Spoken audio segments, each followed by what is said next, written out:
आइए सुनते हैं मुंशी प्रेमचंद की कहानी प्रेरणा।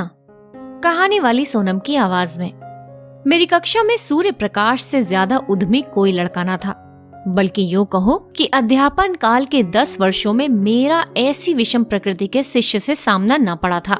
कपट क्रीड़ा में उसकी जान बसती थी। अध्यापकों को बनाने और चिढ़ाने, परिश्रमी बालकों को छेड़ने और रुलाने में ही उसे आनंद आता था। ऐसे ऐसे षड्यंत्र रचता, ऐसे ऐसे फंदे डालता, ऐसे ऐसे बंधन बांधता कि देखकर आश्चर्य होता था। गिरोह बंदी में अभ्यस्त था। खुदाई फौजदारों की एक फौज बना ली थी और उसके आतंक से पाठशाला पर शासन करता था। प्रिंसिपल की आज्ञा टल जाए, मगर क्या मजाल कि कोई उसके हुक्म की अवज्ञा कर सके। स्कूल के चपरासी और अर्दली उससे थर थर कांपते थे। इंस्पेक्टर का मुआयना होने वाला था। मुख्य अधिष्ठाता ने हुक्म दिया कि लड़के निर्दिष्ट समय से आध घंटा पहले आ जाएं। मतलब ये था कि लड़कों को मुआयने के बारे में कुछ जरूरी बातें बता दी जाएं। 10 बज गए। इंस्पेक्टर साहब आकर बैठ गए और मदरसे में एक लड़का भी नहीं। 11 बजे सब छात्र निकल पड़े, जैसे कोई पिंजरा खोल दिया गया हो। इंस्पेक्टर साहब ने कैफियत में लिखा, डिसिप्लिन बहुत खराब है। प्रिंसिपल साहब की किरकिरी हुई। अध्यापक बदनाम हुए और ये सारी शरारत सूर्य प्रकाश की थी। मगर बहुत पूछताछ करने पर भी किसी ने सूर्य प्रकाश का नाम तक न लिया। मुझे अपनी संचालन विधि पर गर्व था। ट्रेनिंग कॉलेज में इस विषय में मैंने ख्याति प्राप्त की थी, मगर यहाँ मेरा सारा संचालन कौशल जैसे मूर्छा खा गया था। कुछ अक्ल काम ही न करती कि शैतान को कैसे सन्मार्ग पर लाएं। कई बार अध्यापकों की बैठक हुई, पर ये गिरह न खुली। नई शिक्षा विधि के अनुसार मैं दंड नीति का पक्षपाती न था, मगर यहाँ हम इस नीति से केवल इसलिए विरक्त थे कि कहीं उपचार से रोग असाध्य न हो जाए। सूर्य प्रकाश को स्कूल से निकाल देने का प्रस्ताव भी किया गया, पर इसे अपनी अयोग्यता का प्रमाण समझकर हम इस नीति का व्यवहार करने का साहस न कर सके। 20-22 अनुभवी और शिक्षा शास्त्र से आचार्य एक 12-13 साल के उद्दंड बालक का सुधार न कर सके। ये विचार निराशाजनक था। यो तो सारा स्कूल उससे त्राही त्राही करता था, मगर सबसे ज्यादा संकट में मैं था, क्योंकि वो मेरी कक्षा का छात्र था और उसकी शरारतों का कुफल मुझे भोगना पड़ता था। मैं स्कूल आता तो हरदम यही खटका लगा रहता था कि देखें आज क्या विपत्ति आती है। एक दिन मैंने अपनी मेज की दराज खोली तो उसमें से एक बड़ा सा मेंढक निकल पड़ा। मैं चौंक कर पीछे हटा तो क्लास में शोर मच गया। उसकी ओर सरोष नेत्रों से देखकर रह गया। सारा घंटा उपदेश में बीत गया और वो पट्ठा सिर झुकाए नीचे मुस्कुरा रहा था। मुझे आश्चर्य होता था कि ये नीचे की कक्षाओं में कैसे पास हुआ था। एक दिन मैंने गुस्से में कहा, तुम इस कक्षा में उम्र भर नहीं पास हो सकते। सूर्य प्रकाश ने अविचलित भाव से कहा, आप मेरे पास होने की चिंता न करें। मैं हमेशा पास हुआ हूँ और अब की भी हूँगा। असंभव। असंभव संभव हो जाएगा। मैं आश्चर्य से उसका मुंह देखने लगा। ज़हीन से ज़हीन लड़का भी अपनी सफलता का दावा इतने निर्विवाद रूप से न कर सकता था। मैंने सोचा वो प्रश्न पत्र उड़ा लेता होगा। मैंने प्रतिज्ञा की, अब की इसकी एक चाल भी न चलने दूंगा। देखूं कितने दिन इस कक्षा में पड़ा रहता है, आप घबरा के निकल जाएगा। वार्षिक परीक्षा के अवसर पर मैंने असाधारण देखभाल से काम लिया, मगर जब सूर्य प्रकाश का उत्तर पत्र देखा तो मेरे विस्मय की सीमा न रही। मेरे 2 पर्चे थे, दोनों ही में उसके नंबर कक्षा में सबसे अधिक थे। मुझे खूब मालूम था कि वो मेरे किसी पर्चे का कोई प्रश्न भी हल नहीं कर सकता। मैं इसे सिद्ध कर सकता था, मगर उसके उत्तर पत्र का क्या करता। लिपि में इतना भेद न था जो कोई संदेह उत्पन्न कर सकता। मैंने प्रिंसिपल से कहा तो वो भी चकरा गए, मगर उन्हें भी जानबूझकर मक्खी निगलनी पड़ी। मैं कदाचित स्वभाव ही से निराशावादी हूँ। अन्य अध्यापकों को मैं सूर्य प्रकाश के विषय में जरा भी चिंतित ना पाता था, मानो ऐसे लड़कों का स्कूल में आना कोई नई बात नहीं। मगर मेरे लिए वो एक विकट रहस्य था। अगर यही ढंग रहे तो एक दिन या तो जेल में होगा या पागल खाने में। उसी साल मेरा तबादला हो गया। यद्यपि यहाँ की जलवायु मेरे अनुकूल थी, प्रिंसिपल और अन्य अध्यापकों से मेरी मैत्री हो गई थी। मैं अपने तबादले से खुश हुआ, क्योंकि सूर्य प्रकाश मेरे मार्ग का कांटा न रहेगा। लड़कों ने मुझे विदाई की दावत दी और सब के सब स्टेशन तक पहुंचाने आए। उस वक्त सभी लड़के आंखों में आंसू भरे हुए थे। मैं भी अपने आंसुओं को न रोक सका। सहसा मेरी निगाह सूर्य प्रकाश पर पड़ी, जो सबसे पीछे लज्जित खड़ा था। मुझे ऐसा मालूम हुआ कि उसकी आंखें भी भीगी थीं। मेरा जी बार बार चाहता था कि चलते चलते उससे 2-4 बातें कर लूं। शायद वो भी मुझसे कुछ कहना चाहता था, मगर ना मैंने पहले बात की ना उसने। हालांकि मुझे बहुत दिन तक इसका खेद रहा। उसकी झिझक तो क्षमा के योग्य थी, पर मेरा अवरोध अक्षम्य था। संभव था उस करुणा और ग्लानि की दशा में मेरी 2-4 निष्कपट बातें उसके दिल पर असर कर जाती। मगर इन्हीं खोए हुए अवसरों का नाम तो जीवन है। गाड़ी मंद गति से चली। लड़के कई कदम तक उसके साथ दौड़े। मैं खिड़की से बाहर सिर निकाले खड़ा था। कुछ देर मुझे उनके हिलते हुए रुमाल नजर आए, फिर वे रेखाएं आकाश में विलीन हो गईं। मगर एक अल्पकाय मूर्ति अभी भी प्लेटफॉर्म पर खड़ी थी। मैंने अनुमान किया कि वो सूर्य प्रकाश है। उस समय मेरा हृदय किसी विकल कैदी की भांति घृणा, मालिन्य और उदासीनता के बंधनों को तोड़ तोड़कर उसके गले मिलने के लिए तड़प उठा। नए स्थान की नई चिंताओं ने बहुत जल्द मुझे अपनी ओर आकर्षित कर लिया। पिछले दिनों की याद एक हसरत बनकर रह गई। ना किसी का खत आया, ना मैंने ही कोई खत लिखा। शायद दुनिया का यही दस्तूर है। वर्षा के बाद वर्षा की हरियाली कितने दिनों रहती है। संयोग से मुझे इंग्लैंड में विद्याभ्यास करने का अवसर मिल गया। वहाँ 3 साल लग गए। वहाँ से लौटा तो एक कॉलेज का प्रिंसिपल बना दिया गया। ये सिद्धि मेरे लिए बिल्कुल आशातीत थी। मेरी भावना स्वप्न में भी इतनी दूर न उड़ी थी, किंतु पदलिप्सा अब किसी और भी ऊंची डाली पर आश्रय लेना चाहती थी। शिक्षा मंत्री से रब्त जब्त पैदा किया। मंत्री महोदय मुझ पर कृपा रखते थे, मगर वास्तव में शिक्षा के मौलिक सिद्धांतों का उन्हें ज्ञान न था। मुझे पाकर उन्होंने सारा भार मुझ पर डाल दिया। घोड़े पर सवार थे, लगाम मेरे हाथ में थी। फल ये हुआ कि उनके राजनैतिक विपक्षियों से मेरा विरोध हो गया। मुझ पर जा बेजा आक्रमण होने लगे। मैं सिद्धांत रूप से अनिवार्य शिक्षा का विरोधी हूँ। मेरा विचार है कि हर मनुष्य को उन विषयों में ज्यादा स्वाधीनता होनी चाहिए जिनका उनसे निज संबंध है। मेरा विचार है कि यूरोप में अनिवार्य शिक्षा की जरूरत है, भारत में नहीं। भौतिकता पश्चिमी सभ्यता का मूल तत्व है। वहाँ किसी काम की प्रेरणा आर्थिक लाभ के आधार पर होती है। जिंदगी की जरूरत ज्यादा है, इसलिए जीवन संग्राम भी अधिक भीषण है। माता पिता भोग के दास होकर बच्चों को जल्द से जल्द कुछ कमाने पर मजबूर करते हैं। इसकी जगह कि ये मद का त्याग करके 1 शिलिंग रोज बचत कर लें, वो अपने कमसिन बच्चों को 1 शिलिंग की मजदूरी करने के लिए दबाएंगे। भारतीय जीवन में सात्विक सरलता है। हम उस वक्त तक बच्चों से मजदूरी नहीं कराते जब तक परिस्थिति हमें विवश न कर दे। दरिद्र से दरिद्र हिंदुस्तानी मजदूर भी शिक्षा के उपकारों का कायल है। उसके मन में ये अभिलाषा होती है कि मेरा बच्चा 4 अक्षर पढ़ जाए। इसलिए नहीं कि उसे कोई अधिकार मिलेगा, बल्कि इसलिए कि विद्या मानवीय शील का एक श्रृंगार है। अगर ये जानकर भी वो अपने बच्चे को मदरसे नहीं भेजता तो समझ लेना चाहिए कि वो मजबूर है। ऐसी दशा में उस पर कानून का प्रहार करना मेरी दृष्टि में न्याय संगत नहीं है। इसके सिवाय मेरे विचार में अभी हमारे देश में योग्य शिक्षकों का अभाव है।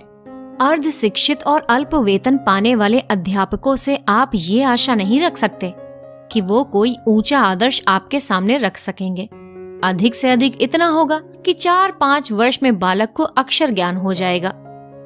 मैं इसे पर्वत खोदकर चूहिया निकालने के तुल्य समझता हूँ।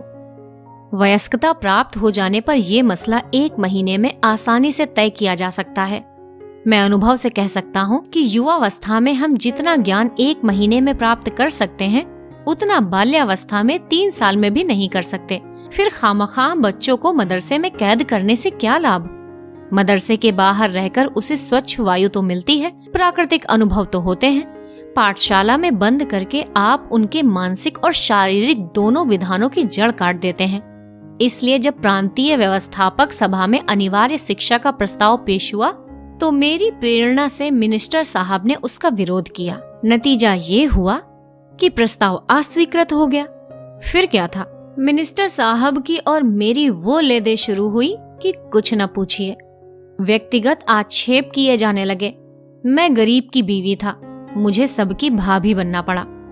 मुझे देशद्रोही, उन्नति का शत्रु और नौकरशाही का गुलाम कहा गया। मेरे कॉलेज में जरा सी भी कोई बात होती तो काउंसिल में मुझ पर दोषारोपण की वर्षा होने लगती। मैंने एक चपरासी को पृथक किया। सारी काउंसिल पंजे झाड़कर मेरे पीछे पड़ गई। आखिर मिनिस्टर साहब को मजबूर होकर उस चपरासी को बहाल करना पड़ा। ये अपमान मेरे लिए असह्य था। शायद कोई भी इसे सहन न कर सकता। मिनिस्टर साहब से मुझे शिकायत नहीं, वो मजबूर थे। हाँ, इस वातावरण में काम करना मेरे लिए दुस्साध्य हो गया। मुझे अपने कॉलेज के आंतरिक संगठन का भी अधिकार नहीं। अमुक क्यों नहीं परीक्षा में भेजा गया, अमुक के बदले अमुक को क्यों नहीं छात्रवृत्ति दी गई, अमुक अध्यापक को अमुक कक्षा क्यों नहीं दी जाती, इस तरह के सारहीन आक्षेपों ने मेरी नाक में दम कर दिया था। इस नई चोट ने कमर तोड़ दी। मैंने इस्तीफा दे दिया। मुझे मिनिस्टर साहब से इतनी आशा अवश्य थी कि वो कम से कम इस विषय में न्यायपरायणता से काम लेंगे, मगर उन्होंने न्याय की जगह नीति को मान्य समझा और मुझे कई साल की भक्ति का ये फल मिला कि मैं पदच्युत कर दिया गया। संसार का ऐसा कटु अनुभव मुझे अब तक न हुआ था। ग्रह भी कुछ बुरे आ गए थे। उन्हीं दिनों पत्नी का देहांत हो गया। अंतिम दर्शन भी न कर सका। संध्या समय नदी तट पर सैर करने गया था। वो कुछ अस्वस्थ थी। लौटा तो उसकी लाश मिली। कदाचित हृदय की गति बंद हो गई थी। इस आघात ने कमर तोड़ दी।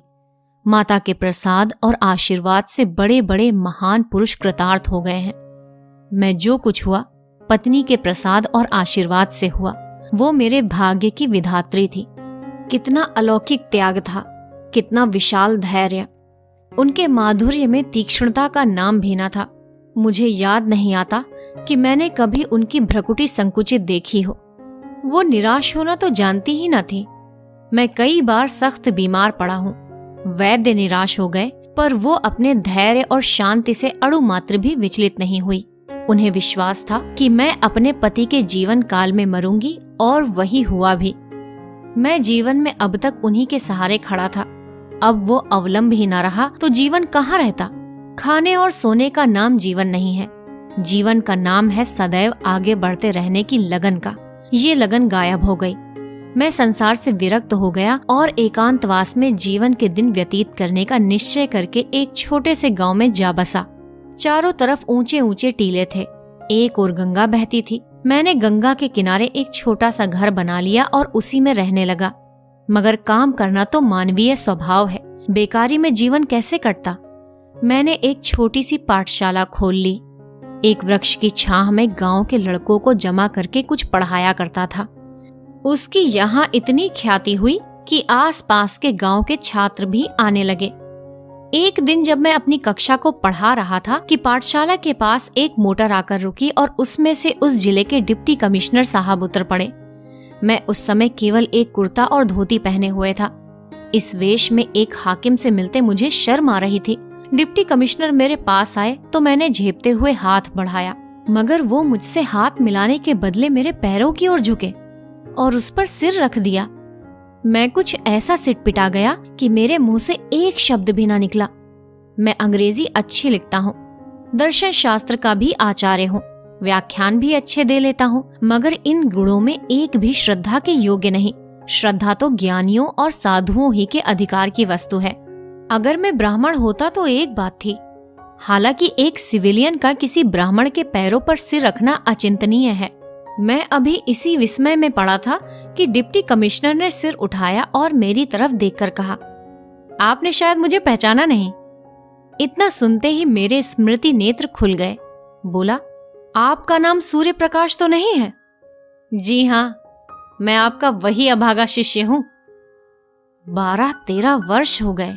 सूर्य प्रकाश ने मुस्कुराकर कहा, अध्यापक लड़कों को भूल जाते हैं, पर लड़के उन्हें हमेशा याद रखते हैं। मैंने उसी विनोद के भाव से कहा, तुम जैसे लड़कों को भूलना असंभव है। सूर्य प्रकाश ने विनीत स्वर में कहा, उन्हीं अपराधों को क्षमा कराने के लिए आपकी सेवा में आया हूं। मैं सदैव आपकी खबर लेता रहता था। जब आप इंग्लैंड गए थे तो मैंने आपके लिए बधाई का पत्र लिखा, पर उसे भेज ना सका। जब आप प्रिंसिपल हुए मैं इंग्लैंड जाने को तैयार था। वहां मैं पत्रिकाओं में आपके लेख पढ़ता रहता था। जब लौटा तो मालूम हुआ कि आपने इस्तीफा दे दिया है और किसी देहात में चले गए हैं। इस जिले में आए हुए मुझे 1 वर्ष से अधिक हुआ। पर इसका जरा भी अनुमान न था कि आप यहाँ एकांत सेवन कर रहे हैं। इस उजाड़ गांव में आपका जी कैसे लगता है? इतनी ही अवस्था में आपने वानप्रस्थ ले लिया। मैं नहीं कह सकता कि सूर्य प्रकाश की उन्नति देखकर मुझे कितना आश्चर्य हुआ। अगर वो मेरा पुत्र होता तो भी इससे अधिक आनंद ना होता। मैं उसे अपने झोपड़े में लाया और अपनी राम कहानी कह सुनाई। सूर्य प्रकाश ने कहा, तो ये कहिए कि आप अपने ही भाई के विश्वासघात के शिकार हुए। मेरा अनुभव तो अभी बहुत कम है, मगर इतने दिनों में मुझे मालूम हो गया है कि हम लोग अभी अपनी जिम्मेदारियों को पूरा करना नहीं जानते। मिनिस्टर से भेंट हुई तो पूछूंगा कि यही आपका धर्म था। मैंने जवाब दिया, भाई उनका दोष नहीं है।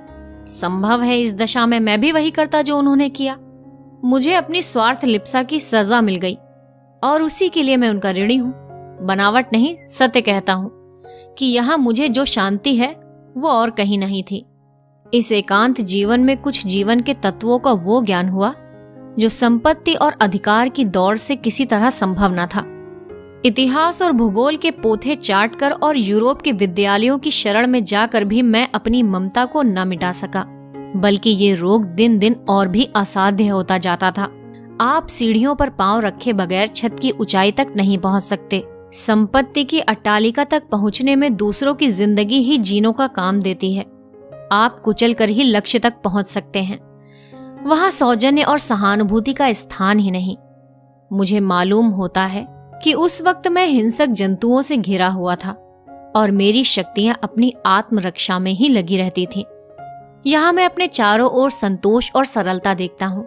मेरे पास जो लोग आते हैं कोई स्वार्थ लेकर नहीं आते, न मेरी सेवाओं से प्रशंसा या गौरव की लालसा है। ये कहकर मैंने सूर्य प्रकाश के चेहरे की ओर गौर से देखा। कपट मुस्कान की जगह ग्लानि का रंग था। शायद ये दिखाने आया था कि आप जिसकी तरफ से इतने निराश हो गए थे वो अब इस पद को सुशोभित कर रहा है। वो मुझसे अपने सदुद्योग का बखान कराना चाहता था। मुझे अब अपनी भूल मालूम हुई। एक संपन्न आदमी के सामने समृद्धि की निंदा उचित नहीं। मैंने तुरंत बात पलट कर कहा, मगर तुम अपना हाल तो कहो, तुम्हारी ये काया पलट कैसे हुई? तुम्हारी शरारतों को याद करता हूँ तो अब भी रोए खड़े हो जाते हैं। किसी देवता के वरदान के सिवा और तो कहीं ये विभूति न प्राप्त हो सकती थी। सूर्य प्रकाश ने मुस्कुराकर कहा, आपका आशीर्वाद था। मेरे बहुत आग्रह करने पर सूर्य प्रकाश ने अपना वृत्तांत सुनाना शुरू किया। आपके चले जाने के कई दिनों के बाद मेरा ममेरा भाई स्कूल में दाखिल हुआ। उसकी उम्र 8-9 साल से ज्यादा न थी। प्रिंसिपल साहब उसे हॉस्टल में न लेते थे और न मामा साहब उसके ठहरने का प्रबंध कर सकते थे। उन्हें इस संकट में देखकर मैंने प्रिंसिपल साहब से कहा, उसे मेरे कमरे में ठहरा दीजिए। प्रिंसिपल साहब ने इसे नियम के विरुद्ध बतलाया।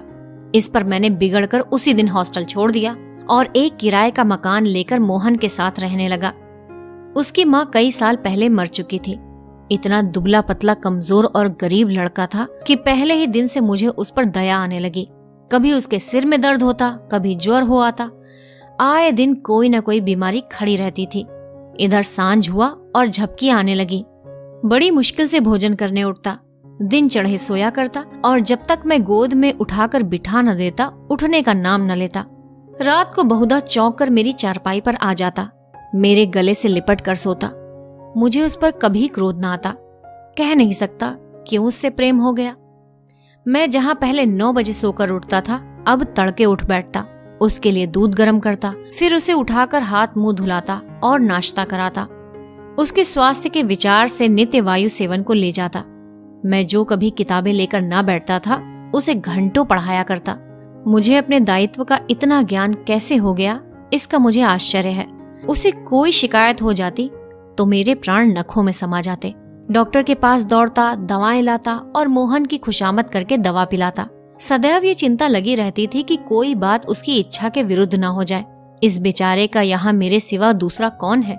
मेरे चंचल मित्रों में से कोई उसे चिढ़ाता या छेड़ता तो मेरी त्योरियां बदल जाती थीं। कई लड़के तो मुझे बूढ़ी दाई कहकर चिढ़ाते थे, पर मैं हंसकर टाल देता था। मैं उसके सामने एक अनुचित शब्द भी मुंह से ना निकालता। ये शंका होती थी कि कहीं मेरी देखा देखी ये भी खराब ना हो जाए। मैं उसके सामने इस तरह रहना चाहता था कि वो मुझे अपना आदर्श समझे और इसके लिए ये मानी हुई बात थी कि मैं अपना चरित्र सुधारूं। वो मेरा 9 बजे सोकर उठना, 12 बजे तक मटर गश्ती करना, नई नई शरारतों के मंसूबे बांधना और अध्यापकों की आंख बचाकर स्कूल से उड़ जाना, सब आप ही आप जाता रहा। स्वास्थ्य और चरित्र पालन के सिद्धांतों का मैं शत्रु था, पर अब मुझसे बढ़कर नियमों का रक्षक दूसरा ना था। मैं ईश्वर का उपहास किया करता, मगर अब पक्का आस्तिक हो गया था। वो बड़े सरल भाव से पूछता, परमात्मा सब जगह रहते हैं तो मेरे पास भी रहते होंगे। इस प्रश्न का मजाक उड़ाना मेरे लिए असंभव था। मैं कहता, हाँ, परमात्मा तुम्हारे हमारे सबके पास रहते हैं और हमारी रक्षा करते हैं। यह आश्वासन पाकर उसका चेहरा आनंद से खिल उठता था। कदाचित वो परमात्मा की सत्ता का अनुभव करने लगा था। साल भर में मोहन कुछ से कुछ हो गया। मामा साहब दोबारा आए तो उसे देखकर चकित हो गए। आंखों में आंसू भरकर बोले, बेटा, तुमने इसको जिला लिया, नहीं तो मैं निराश हो चुका था। इसका पुनीत फल तुम्हें अवश्य ईश्वर देंगे। इसकी मां स्वर्ग में बैठी हुई तुम्हें आशीर्वाद दे रही है। सूर्य प्रकाश की आंखें भी उस वक्त सजल हो गई थी। मैंने पूछा, मोहन भी तुम्हें बहुत प्यार करता होगा? सूर्य प्रकाश के सजल नेत्रों में हसरत भरा आनंद फिर चमक उठा। फिर बोला, वो मुझे 1 मिनट के लिए भी ना छोड़ता था। मेरे साथ बैठता, मेरे साथ खाता, मेरे साथ सोता। मैं ही उसका सब कुछ था। आह, वो संसार में नहीं है, मगर मेरे लिए वो अब भी उसी तरह जीता जागता है। मैं जो कुछ हूं उसी का बनाया हुआ हूं। अगर वो दैवीय विधान की भांति मेरा पथ प्रदर्शक न बन जाता तो शायद आज मैं किसी जेल में पड़ा होता। एक दिन मैंने कह दिया था, अगर तुम रोज नहा न लिया करोगे तो मैं तुमसे न बोलूंगा। नहाने से वो न जाने क्यों जी चुराता था। मेरी धमकी का फल ये हुआ कि वो नित्य प्रातःकाल नहाने लगा। कितनी ही सर्दी क्यों ना हो, कितनी ही ठंडी हवा चले, लेकिन स्नान अवश्य करता था। देखता रहता था कि मैं किस बात से खुश होता हूँ। एक दिन मित्रों के साथ थिएटर देखने चला गया। ताकीद कर गया था कि तुम खाना खाकर सो रहना। 3 बजे रात को लौटा तो देखा कि वो बैठा हुआ है। मैंने पूछा, तुम सोए नहीं? उसने कहा, नींद नहीं आई। उस दिन से मैंने थिएटर जाने का नाम न लिया। बच्चों में प्यार की जो भूख होती है, दूध, मिठाई और खिलौनों से भी ज्यादा मादक, जो माँ की गोद के सामने संसार की निधि की भी परवाह नहीं करती। मोहन की वो भूख कभी संतुष्ट न होती थी। पहाड़ों से टकराने वाले सारस की आवाज की तरह वो सदैव उसकी नसों में गूंजा करती थी। जैसे भूमि पर फैली हुई लता कोई सहारा पाते ही उससे चिपट जाती है, वही हाल मोहन का था। वो मुझसे ऐसा चिपट गया था कि पृथक किया जाता तो उसकी कोमल बेल के टुकड़े टुकड़े हो जाते। वो मेरे साथ 3 साल रहा और तब मेरे जीवन में प्रकाश की एक रेखा डालकर अंधकार में विलीन हो गया। उस जीर्ण काया में कैसे कैसे अरमान भरे हुए थे। कदाचित ईश्वर ने मेरे जीवन में एक अवलंब की सृष्टि के लिए उसे भेजा था। उद्देश्य पूरा हो गया था तो वो क्यों रहता। गर्मियों की तातील थी। 2 तातीलों में मोहन मेरे साथ ही रहा था। मामा जी के आग्रह करने पर भी घर न आया। अभी की कॉलेज के छात्रों ने कश्मीर यात्रा करने का निश्चय किया और मुझे उसका अध्यक्ष बनाया। कश्मीर यात्रा की अभिलाषा मुझे चिरकाल से थी। इसी अवसर को गनीमत समझा। मोहन को मामा जी के पास भेजकर मैं कश्मीर चला गया। 2 महीने बाद लौटा तो मालूम हुआ मोहन बीमार है। कश्मीर में मुझे बार बार मोहन की याद आती थी और जी चाहता था लौट जाऊं। मुझे उस पर इतना प्रेम है, इसका अंदाजा मुझे कश्मीर जाकर हुआ। लेकिन मित्रों ने पीछा न छोड़ा। उसकी बीमारी की खबर पाते ही मैं अधीर हो उठा और दूसरे ही दिन उसके पास जा पहुंचा। मुझे देखते ही उसके पीले और सूखे चेहरे पर आनंद की स्फूर्ति झलक पड़ी। मैं दौड़कर उसके गले से लिपट गया। उसकी आंखों में वो दूर दृष्टि और चेहरे पर वो अलौकिक आभा थी जो मंडराती हुई मृत्यु की सूचना देती है। मैंने आवेश से कांपते हुए स्वर में पूछा, ये तुम्हारी क्या दशा है मोहन? 2 महीने में ये नौबत पहुंच गई। मोहन ने एक सरल मुस्कान के साथ कहा, आप कश्मीर की सैर करने गए थे, मैं आकाश की सैर करने जा रहा हूं। मगर ये दुख की कहानी कहकर मैं रोना और रुलाना नहीं चाहता। मेरे चले जाने के बाद मोहन इतने परिश्रम से पढ़ने लगा मानो तपस्या कर रहा हो। उसे ये धुन सवार हो गई थी कि साल भर की पढ़ाई 2 महीने में समाप्त कर ले और स्कूल खुलने के बाद मुझसे इस श्रम का प्रशंसा रूपी उपहार प्राप्त करे। मैं किस तरह उसकी पीठ ठोकूंगा, शाबाशी दूंगा, अपने मित्रों से बखान करूंगा। इन भावनाओं ने अपने सारे बलोचित उत्साह और तल्लीनता से उसे वशीभूत कर दिया। मामा जी को दफ्तर के कामों से इतना अवकाश कहाँ कि उसके मनोरंजन का ध्यान रखें। शायद उसे प्रतिदिन कुछ न कुछ पढ़ते देखकर वो दिल में खुश होते थे। उसे खेलते देखकर वो जरूर डांटते, पढ़ते देखकर भला क्या कहते। फल ये हुआ कि मोहन को हल्का हल्का ज्वर आने लगा, किंतु उस दशा में भी उसने पढ़ना नहीं छोड़ा। कुछ और व्यतिक्रम भी हुए, ज्वर का प्रकोप और बढ़ा, पर उस दशा में भी ज्वर कुछ हल्का हो जाता तो किताबें देखने लगता था। उसके प्राण मुझ में ही बने रहते थे। ज्वर की दशा में भी नौकरों से पूछता, भैया का पत्र आया, कब आएंगे? इसके सिवा और कोई दूसरी अभिलाषा ना थी। अगर मुझे मालूम होता कि मेरी कश्मीर यात्रा इतनी महंगी पड़ेगी तो उधर जाने का नाम भी न लेता। उसे बचाने के लिए मुझसे जो कुछ हो सकता था वो मैंने किया, किंतु बुखार टाइफाइड था, उसकी जान लेकर ही उतरा। उसके जीवन के स्वप्न मेरे लिए किसी ऋषि के आशीर्वाद बनकर मुझे प्रोत्साहित करने लगे, और ये उसी का शुभ फल है कि आज आप मुझे इस दशा में देख रहे हैं। मोहन की बाल अभिलाषाओं को प्रत्यक्ष रूप में लाकर मुझे ये संतोष होता है कि शायद उसकी पवित्र आत्मा मुझे देखकर प्रसन्न होती हो।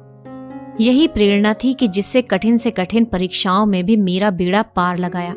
नहीं तो मैं आज भी वही मंदबुद्धि सूर्य प्रकाश हूँ जिसकी सूरत से आप चिढ़ते थे। उस दिन से मैं कई बार सूर्य प्रकाश से मिल चुका हूँ। वो जब इस तरफ आ जाता है तो बिना मुझसे मिले नहीं जाता। मोहन को वो अपना इष्ट देव समझता है। मानव प्रकृति का ये एक ऐसा रहस्य है जिसे मैं आज तक नहीं समझ सका। आप सुन रहे थे मुंशी प्रेमचंद की कहानी प्रेरणा, कहानी वाली सोनम की आवाज में। आपकी जिंदगी में कौन सी प्रेरणा है, प्लीज मुझे कमेंट बॉक्स में जरूर बताइए। मैं हर कमेंट को पढ़ती हूँ और हर कमेंट का जवाब देती हूँ। जल्द ही एक नई कहानी लेकर आपके सामने आएंगे। अगर आपको ये कहानी पसंद आई है तो इसे लाइक कीजिए, अपने मित्रों के साथ शेयर कीजिए और इस चैनल को जरूर सब्सक्राइब कीजिए। धन्यवाद।